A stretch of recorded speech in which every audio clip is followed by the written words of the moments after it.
আমাদের এই দাবিটা কিন্তু অনেক দিন থেকে আপনারা লক্ষ্য করবেন। এর আগে আমরা অনেক রাস্তাঘাট অবরোধ করছি, মহাখালী আমতলী অবরোধ করছিলাম, মেন গেট অবরোধ করছিলাম। এর আগেও আমরা ক্যাম্পাসে অনেক আন্দোলন করছিলাম শুধু একটা তিতুমির স্বতন্ত্র বিশ্ববিদ্যালয়ের জন্য।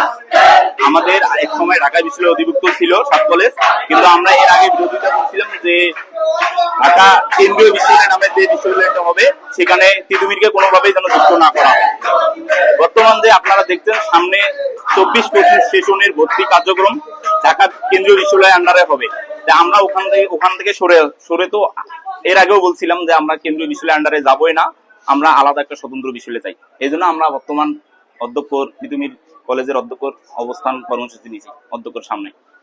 আমাদের অবস্থান কর্মসূচি কেন অধ্যক্ষের রুমের সামনে করছে? এটা বারবার রাষ্ট্রের দিশেরিতা।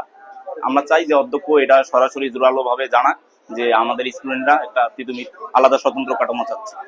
এই কারণে আমরা অবস্থান কর্মসূচি চাচ্ছি। আমরা একটু পর লিখিত দেব, লিখিতর মাধ্যমে স্যার ওখানে পাঠাই দেবেন।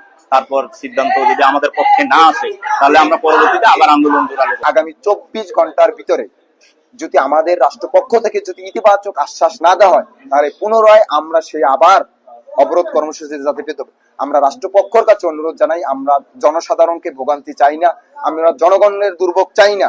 আপনারা আমাদের যে যৌক্তিক দাবি এগুলো মেনে নিন। যদি না মেনে নেন তাহলে আমরা যে মহাখালী টু বারাসাত ব্যারিকেড যার ভিতরে রেল গেটও অন্তর্ভুক্ত থাকবে এবং মহাখালী সম্পূর্ণ অন্তর্ভুক্ত থাকবে, সেই আন্দোলনে কিন্তু আমরা যেতে বাধ্য হব। এবং আপনাদেরকে আমরা বলতে চাই যে 24 ঘন্টা সময় দিচ্ছি রাষ্ট্রপক্ষকে, যদি আমাদের ইতিবাচক আশ্বাস দেয় তাহলে আমরা আমাদের যৌক্তিক দাবি যদি আদায় পাই তাহলে আমরা আর কিছু করব। যদি না কই তাহলে আমরা আমাদের আন্দোলন চালিয়ে যাব এবং সামনের দিকে আরো ভয়াবহ আন্দোলনের দিকে।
আমাদের